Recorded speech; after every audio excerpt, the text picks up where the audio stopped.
not big super cycles, but smaller cycles, and quarterly things, but it's strictly 90 days.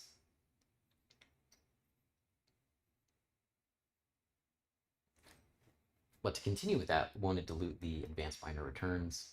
Collateral miners are paying a fee for that security. There might come a time where the only way people. So here's the thing: if everybody knew the best thing to do in Genius,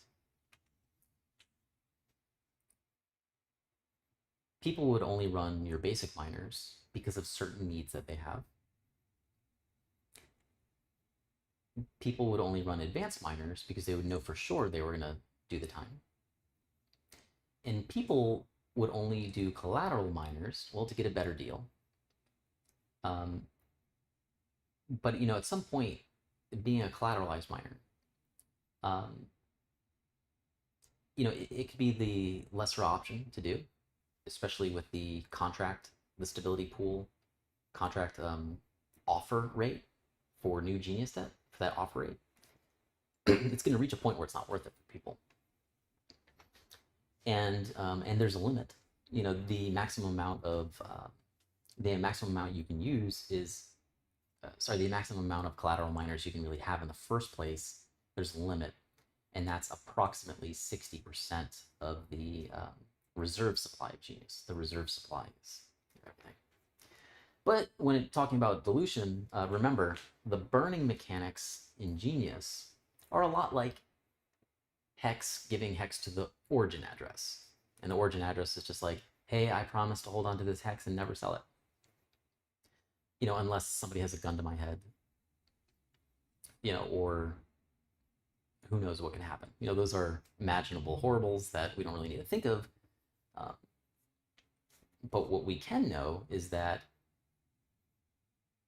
any of this dilution that happens in the burnamentals that come with auctioning your collateral miner, or the burnamentals that come in with other things, the whole supply of Genius includes what was burnt. It does not include the debt that was settled.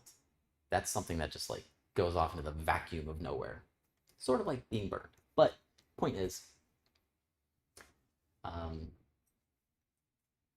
this simulates compounding interest over time for the user. So does it dilute people? Having more miners will always dilute people. Yeah, having more miners will always dilute people. But you can only get to a certain amount of miners, right? You can't have it unlimited. There's only a certain amount of supply. And at that point, right, with all the simulations run, and even with the endgame theory for it and the math, at that point where Genius is nothing but people mining, there are people who end early, there are people who end late, there's collateral that gets paid back, etc. These actions create a burned layer that basically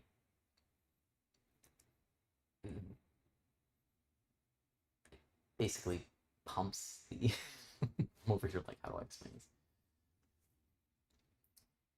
Pumps the interest earnings. For example, if 4.2% per year is inflated, is rewards, that doesn't mean every miner makes 4.2%. That means that only the people who are mining make that 4.2%. And that calculation is based on a number that includes the burnt supply. So yeah, hope that makes sense.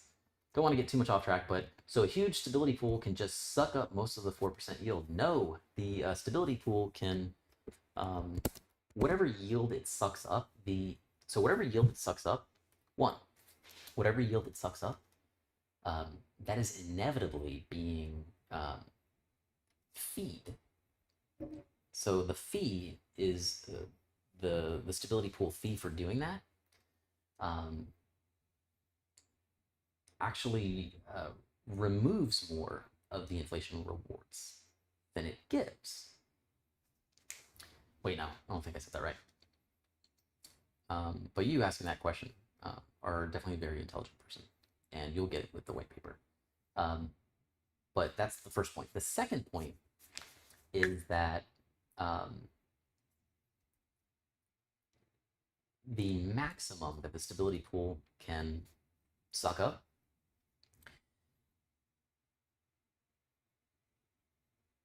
Well, it can't, because this is additional, these are additional rewards. But percentage-wise, the most you can mint with Genius, with the stability pool, is 60%, about 60% of the reserve supply. So about 60% of the supply in circulation, the supply locked up, and the burn supply, right? So because of that, I'm going to do some math. I don't feel like doing math in my head. So that 4.236. Oops.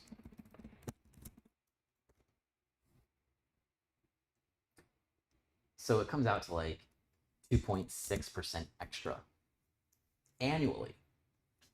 Annually, let me do it this way. And the settlement fee for settling this collateral is 1.6% every 180 days. So on a year, 3.2%. So think of it like 2.6%, 2.6% extra earnings, but minus 3 point something percent. Doesn't mean you as the miner pays for it. The public can pay for it, and the public will pay for it because of arbitrage opportunities. This is the big workflow chart, by the way. Ooh, maybe I can show you some of our workflow charts. The workflow charts that we've worked with in development are massive. They had to be well organized and broken down into many parts.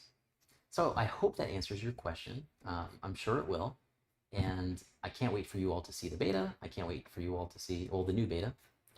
And I can't wait for you all to read more about the stability pool and collateral miners.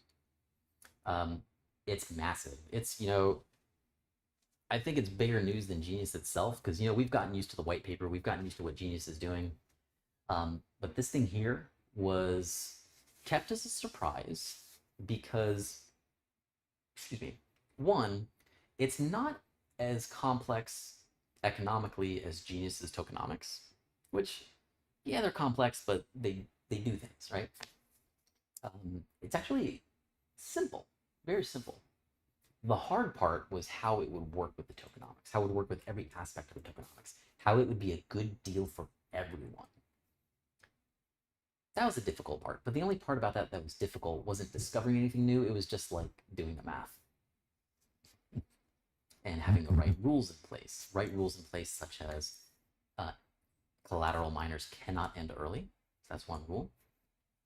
Another rule is that, when miners are penalized for being late, for example, the other rule is that collateral cannot be redistributed to miners. The only thing that can be redistributed are the Genius rewards. So the collateral, instead of being redistributed, the debt gets burned, but the collateral stays there. So therefore, this rule made it so that it was another pumpamental for the offering, for the price, the public settlement rate for anybody buying on the open market to settle with this stability pool. All right. Heck yeah, I agree. It would be really good to get an infographic diagram for the workings of the stability pool. Yeah, it totally would be. I'll tell you what, the superficial diagram, like what the user would see, is super simple. It's it's, you see a price that's lower, therefore user puts in collateral, user gets a miner in return, right? Somebody from the public settles the debt, they get collateral back in return. That changes a lot of numbers and variables. I'll tell you what, the best thing is a spreadsheet.